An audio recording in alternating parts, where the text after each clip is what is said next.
In recent news yesterday, controversial streamer Johnny Solomon finally made his long-awaited court appearance after terrorising South Korea and pled guilty to the charges. According to the YouTube lawyer Legal Mindset, Solomon had been staying with his streamer roommate Hank Yo, pled guilty to the obstructions of business and 2 counts of violating the Minors Crime Act. However, Solomon reportedly had no idea about the additional obstructions of business charges filed against him and moved to push the next court date on April the 9th. Here is Legal Mindset showing info in the following.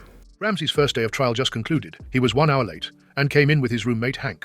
Both Ramsey's lawyer and Ramsey had no idea about the new charges, so they pushed the next trial date for 3 weeks from today, April 9th. Johnny pled guilty to all the other charges. Ramsey was also clearly wearing Hank's white suit, which was wildly oversized, but had an ebony, ivory vibe going on with Hank's black suit. He was also told twice to take off his MAGA hat. Outside the Somali courtroom, reminder: Ramsey faces a total of 4 charges, 2 counts of obstruction of business and 2 violations of the Minor Crimes Act. Today, he pled guilty to 1 count of obstruction, convenience store, and 2 counts of the Minor Crimes Act, dead fish harassment and disrupting subway bus.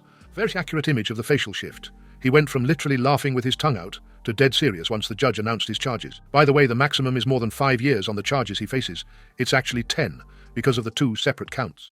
It's actually really bad for him. The Korean prosecutor unveiled new charges in the court that neither Johnny or his lawyers knew were coming, and the courts have essentially moved on to the next stage of the trial, a stage that, when reached, essentially guarantees a conviction.